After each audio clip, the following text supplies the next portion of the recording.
Start na tayo. Halos was lang yung stroke. Okay po. Mas maano yung tubig. Mas Maraming marami. tubig. Oo. Pwede mo rin isabay yung medyo dark na kulay. Tapos at saka mo iwas ng tubig. Walang sakto. Oo. Ano lang naman yan. Kailangan lumabas na parang bato yung ano. Batong ano ba to, sir? Bato sa lupa? Bato sa tubig?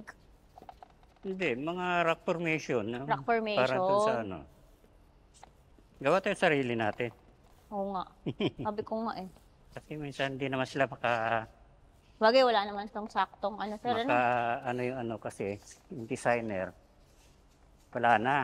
Hmm. Kaya ako na bahala ipipaint. Design mo na to. Pag nag-retire ka na, ano nang gagawin mo nun after? Hindi rin ako sigurado. Uwi ako ng probinsya o ano, Hmm. itingnan ko rin yung ano namin kung okay pa. May asyenda ka, ganun. Oo. Siyempre, iisip din ako kung ano magiging ano ko. Wala nang Mm-mm. ano eh. Pag stay sa bahay, manghina ka lang. Sabagay, no? Kailangan maghanap ka ng ano. Pero magpe-paint-paint ka pa din, syempre. Malamang, kasi halos sa bali naman lahat, ako pa rin ang tatawagin yan eh. Kahit sa paggawa ng plano, baka ako pa rin tawagin nila. Yung ibang ano ni Mr. Bernal, ni Badong, Opo. wala na silang file. Idepende sila sa akin kasi alam ko na yung mga gawa ni Badong. Kabisado mo na ata lahat, sir, eh, no? Hindi na parang ano ko lang, Nasa memory naalala mo ko lang na. ko yung mga ginawa namin.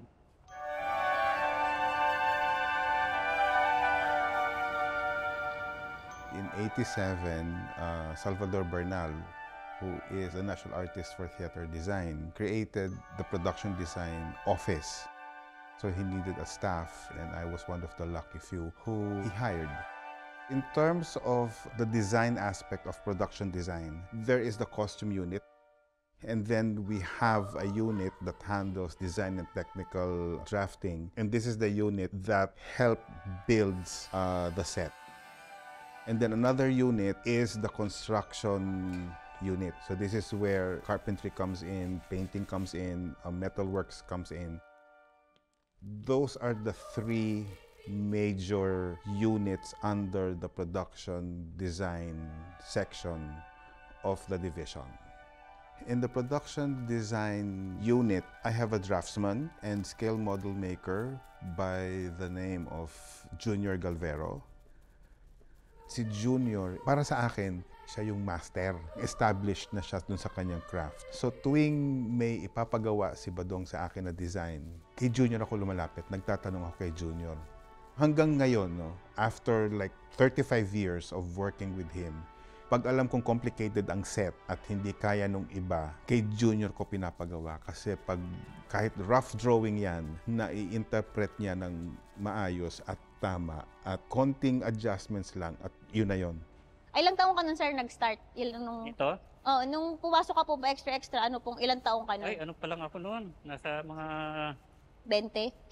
30s na. 30s Ah, na rin. 30s ka na. Hindi ka naman din binatigil. Nag-start ako sama-sama lang sa dating nagkukontrata ng trabaho dito. Alam mo kung ano nagiging umpisa ko? Karpentero. Mhm. Pag karpentero lang, malit sahod eh. Pero sir, ano ka na nun? Ha? Extra pa din or pinasok ka na dito? pa rin. Extra pa rin. Pero parang lagi ka Oo. dito. Kasi walang pintor nung araw ng ano eh. Pag may set siya, pagdating sa mga painting, mga estudyante niya ang kinukuha niya. Kakapanood ko, parang nagustuhan ko yung ginagawa nila. Sabi ko, Ano ka itry ko din. rin kaya. Subukan ko. Opo. Sinubukan ko nung hindi nakarating yung mga Estudyante. estudyante ni Badong. Opo. Ako nag-paint. Nagpresenta ka? Sabi mo kaya mo, Oo, ganun. sabi ko, ako na. Sabi ko, sige, ako po magpipaint. Ayun, nagawa ko naman. Nung Oo. makita ng designer, Nagustuhan na. okay, sabi niya. Sino nag-paint? Sabi niya, ito yung tauhan ko, si Junior. Sunod na mga set nila, ako na nagpipaint. Ikaw na tinatawag? Oo, kahit na medyo mahirap na. So, nangyari naman, palaki na palaki yung sahod ko. Opo. Pero ano ka pa rin nun, sir? Ano pa rin? Parang on call pa din, ganun. Oo. Tapos nung bandang huli, Itong si Badong, designer, Mm. nagtanong sa akin kung marunong ako gumawa ng plano. Ah, plano. Sabi ko, sir, hindi pa ganun kalalaki, hindi ko pa nasa tryan, sabi ko. Pero pwede ko pong subukan. Ayun, Nakagawa ka. parang naging ano rin ako kay Badong, tinuruan niya ako kung paano. Bandang huli, kinuha niya na ako ng draftsman niya. Draftsman niya. Oo. Oh. Lahat ng project niya ako na. Nakasabayan ko rin mga estudyante niya eh. Mm-mm. Yung isang estudyante niya nga eh, medyo sumama loob. Kasi. Kasi gumagawa kami ng plano. Mm-mm. Mas nagustuhan ni Badong yung ko, Sa'yo. Ay, ba't ko naputian? Opo. hand stroke sa mga pagdetalye. Parang nagtampo, kinabukasan, hindi na siya pumasok. Ha? Talaga? Ako na lang naiiwan. Kasi ikaw na daw, Siyempre, ganun. may pinag-aralan yun eh. Ngayon hanggang sa tinayo tong PDC, siya na ang parang pinaka-director dito, si Badong. Sabi ko, sir, pwede rin po ba ako pumasok dyan? Kasi ang problema nun, kailangan bago ka pasok sa government, kailangan may college level ka. College level. Kaya po high school ako. Palit na tayo. Hmm. Hindi ko rin alam kung paano niya ginawa na Ikaw pa din. naipasok niya ako. Una, contractual, siyempre. Opo. Nagulat din ako, nabigyan ako ng civil service eligibility. Yun na yun. Oo, yun na yun. As in regular ka na na Kasi kailangan may employee sa ng CCP. government Mula nung makilala ko ni Mr. Salvador Bernal, kinuha niya akong draftsman din, pansarili niya, no? Sumama din ako sa mga trabaho niya at doon niya ako nakilala na marunong akong gumuhit, gumawa ng scale model, magpinta. Nung naitayo yung production design, pinangako niya rin sa akin na ipapasok niya ako sa CCP. Siyempre, tuwan-tuwa naman ako dahil gusto ko rin magkaroon ng trabahong permihan. Siguro, tumagal din ng mga 1 year, naging contractual ako nung hinire niya na ako. Tapos 1991 na nung naging permanent na ako sa CCP. Enjoy ako sa trabaho ko, siyempre. Gusto ko naman yung mga ginagawa ko. Lalo na kapag natapos ko yung isang project namin at nakita ko na naitayo na, proud ako sa sarili ko, lalo na kasi minsan yung ibang gawa ko, napapanood ko rin. Marami din palang nagagandahan sa gawa ko. Sige lang, gawa lang. Hindi ko naisip na tumigil ako sa ganong klaseng trabaho.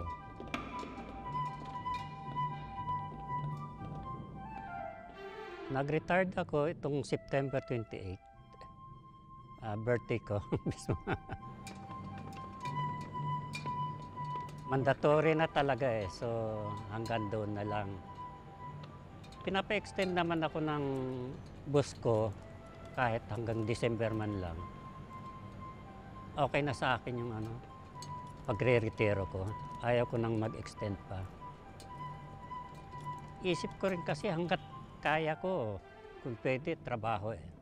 Pero dumating doon sa punto na 65, parang kailangan ko na rin yatang magpahinga o focus naman ako sa pamilya ko.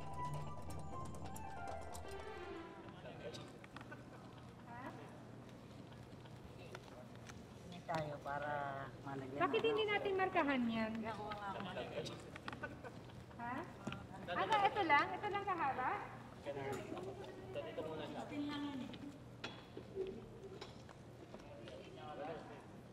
Ito yung pinaka-backdrop niya eh, garter. Talaga? Oo. Ilang po yan? Bali, 56 na strip. Talaga? Ngayon rin gagawin? Ngayon din. So, nasa kanila kung matatapos nila. Nitingnan ko rin kung tama yung mga gawa nila. Wala.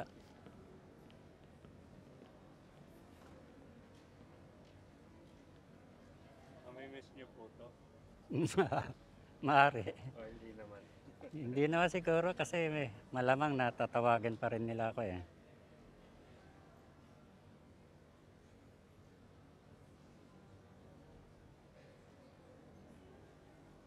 Di yung presyo kayo na mag-set. Ah, maaari na. Wala na ako sa CCP. Pwede na ako maningil.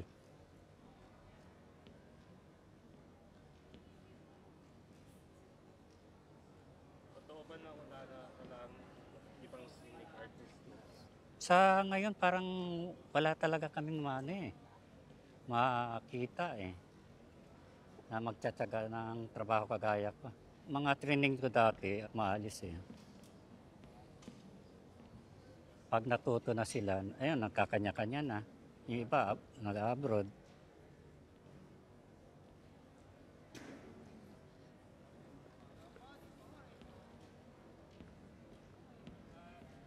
Siguro mga 8 lang mula sa gitna. 8 feet. 8 feet, oh. So, hanggang dito lang tayo. Yun nga, wala pa tayo dun. Iba nauna ka sa akin. Matagal na because I was with the CCP Theater Operations right after graduation, which was 3 years ago.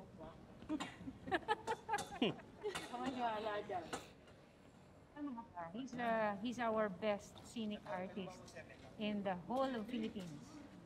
Ano po mangyayari pag wala? Di wala nang best.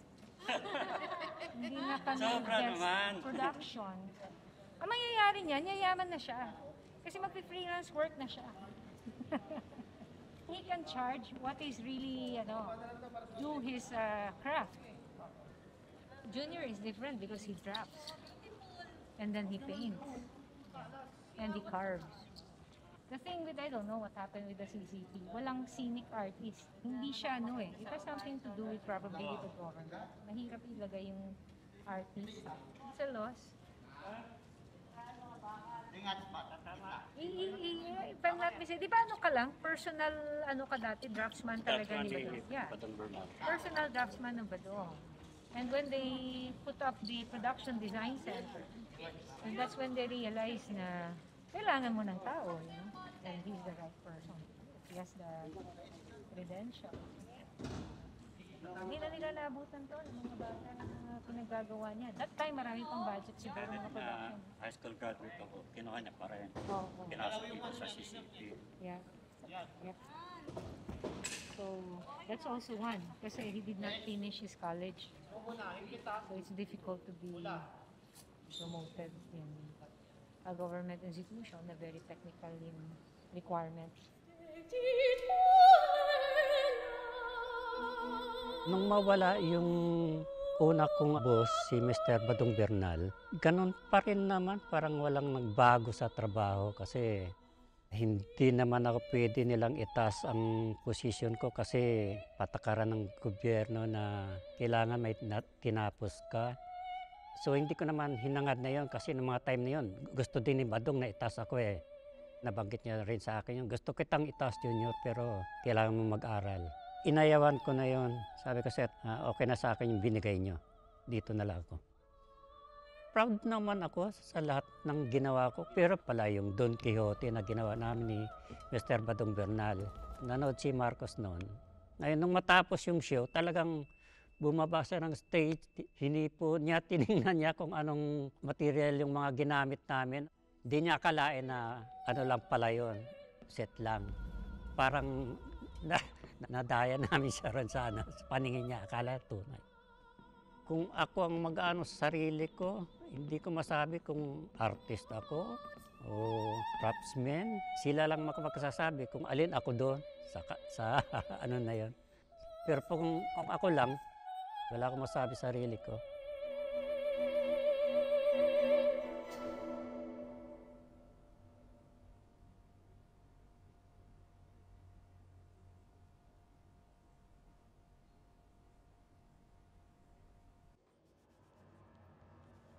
Itong paggawa ng scale model na to, na tutunan ko rin to kay Badong.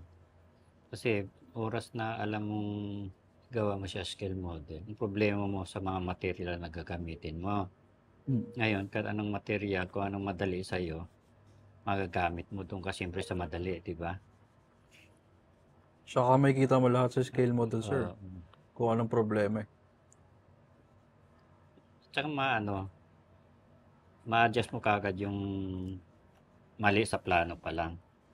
Makikita mo na sa scale model eh. Kung may diferensya yung ano eh. Kasi nung araw, walang problema sa materyales eh, mura eh.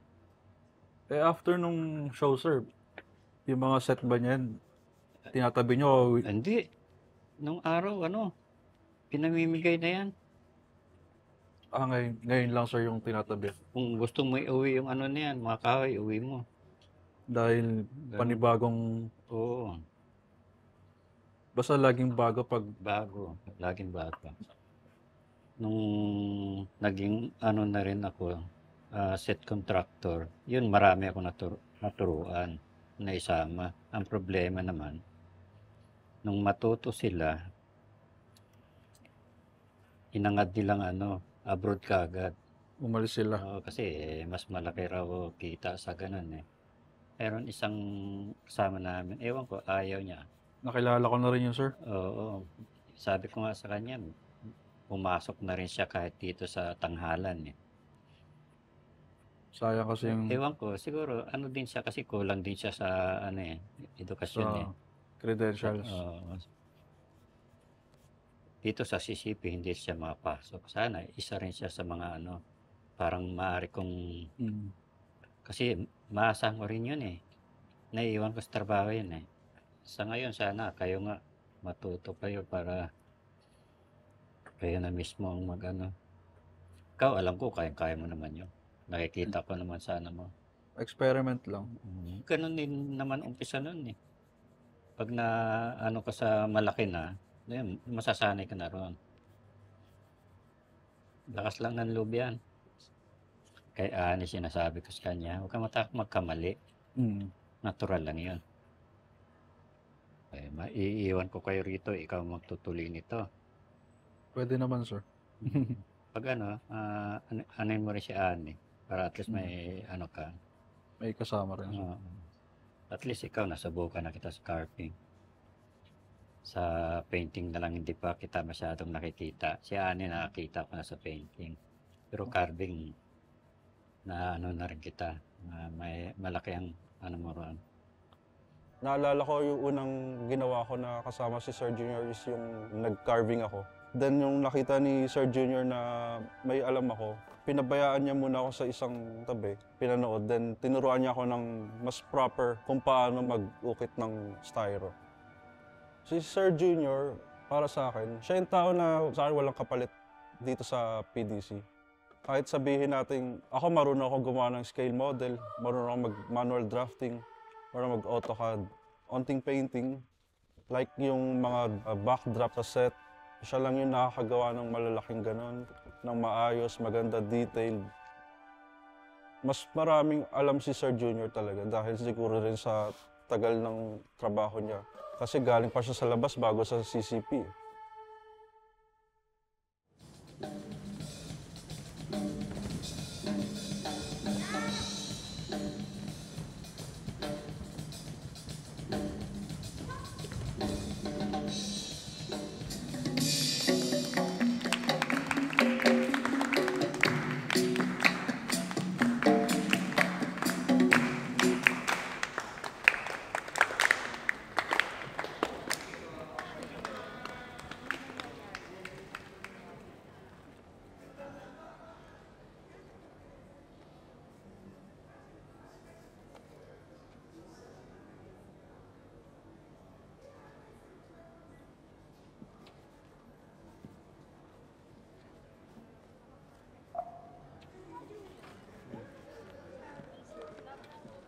Ba't sabi mo nino? Wala. Ito lang. Oo. Ito lang na. Yan lang naalala niya. Original talaga ba? Oh. Dito muna. Yung sabi niya crumpled screen. Yun nakita mo.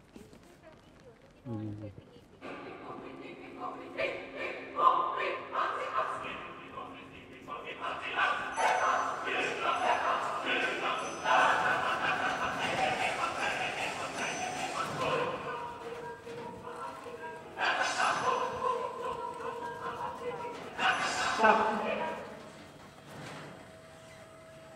Okay. Kailan ang contraction? Kayo. First movement. During one first movement. First movement. 1, 2, 3, 4, 5, 6, 7, 8. Kailangan Hanggang lahat dito lang. ni Junior, lahat na natatandaan niya. Ah, Wala oo. siyang Yan. Tapos natatandaan. ganun din po. Ganun dito, ma'am. Halos lahat po ng ginawa ni Sir Padong. Tanda mo. Ah, Latin Ah. mo.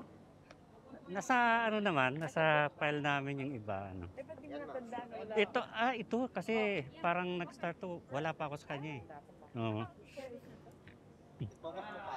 Konti pa. Konti pa daw.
Maganda pag-warm yung katawan. Maganda yung pag-warm yung katawan. Oo.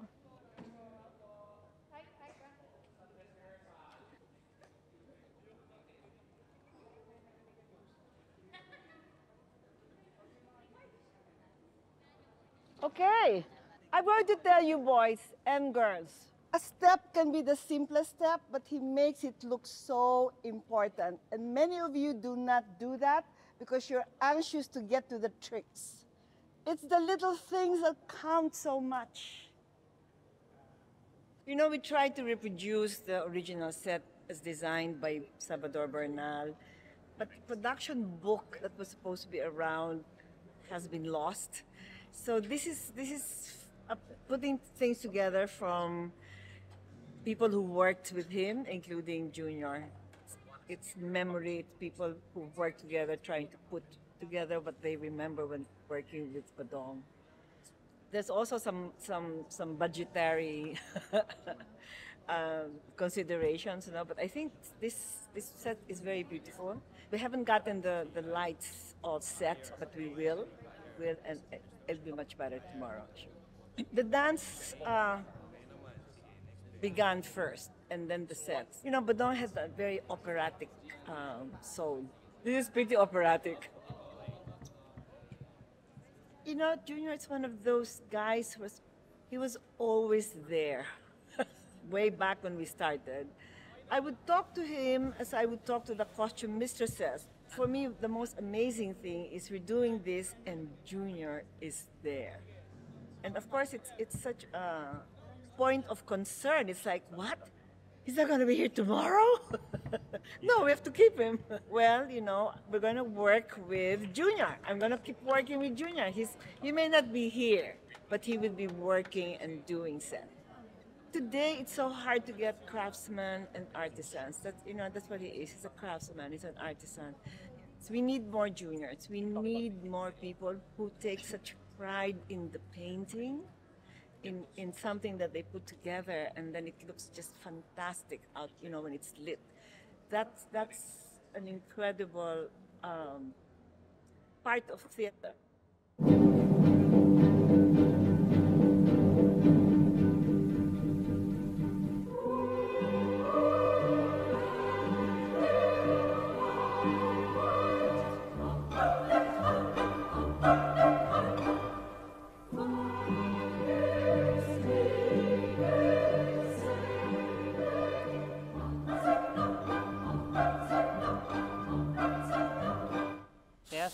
susunod, ikaw na gagawa rito.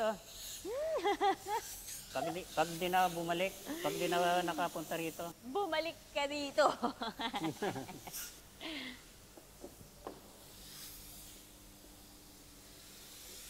Mamanahan mo ko ng galing mo, sir. Kaya natin yan. Yan o, tingnan mo lang. Tapos, mapapaganda mo yan pag nag-detail ka na. Gagamit ka na ng brush. Eh, hindi ko pa nauwi mga gamit ko eh. Pag nauwi ko siguro. Matagal-tagal pa yun, sir. Mukhang lagi ka pang nandito eh. Bihira na pumunta rito pag nauwi ko gamit ko. Tuwing may mga struggle naman ako sa gagawin, sa kanya rin talaga ako is unang tumatakbo. Lagi siyang may sinasabi sa akin, nasa gitna kami ng pagpe-paint, or inassign niya ako sa isang part na ako mag-paint. Lagi niyang linya sa akin, huwag ka matakot. Parang makakonect ako siya sa lahat ng bagay kasi growing up kasi may iyain ako tsaka matatakotin talaga ako. Pero pag narinig ko yung kay Sir Junior, parang nagiging makapal yung mukha ko. Naaano ko po siya sa buhay. Ang iyakin ko naman, ano ba yan? Kasi alam, lahat naman tayo, hindi naman natin kayang gawin lahat ng bagay. Pero kung alam mong may lakas ka ng loob para tapusin yung kailangan mong gawin, parang doon ko lang napapasok na huwag ka matakot. Parang yun lang yung isang nagpapalakas ng loob sa akin kapag sa akin talaga binigay yung isang assignment na parang bihira kung may makatulong yun. Talang inaano ko yung kay Sir Junior na, sige sir, thank you po. Gawin ko yung mga bagay na dating hindi ko kaya, mas napapakagaan ko lang ngayon, lalo sa tulong niya kapag kasama ko siya.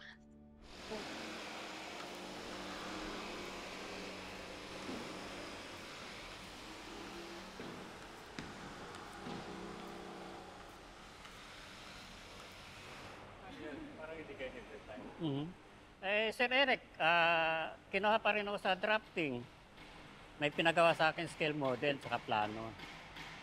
Hindi ko pa nararamdaman na nag-retired na ako. Kasi palagi pa rin nandito. Oo. Kaya nga tinatanong nila ako kung ano na ko Mga pagbabago sa ko Sabi ko, wala. Parang dati pa rin.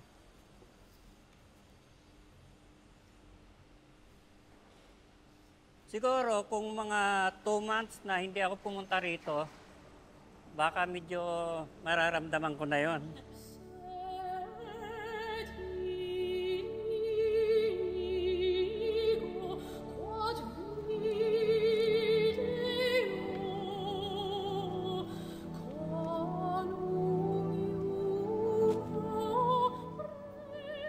Nagkaroon ng mga kasama na magaling sa computer. Minsan naisip ko, kaya na nila. So parang baliwala na yung trabaho ko. Umano sa isip ko yun. Pero wala akong nararamdamang napipil ko na mahina na ako. Pero nandoon na rin minsan siguro yung parang ano ka na sa trabaho mo, yung feeling mo, stop ka na. Kung pwedeng may pagmamanahan ka, ipamana mo na para sila na tumuloy. Parang ganun.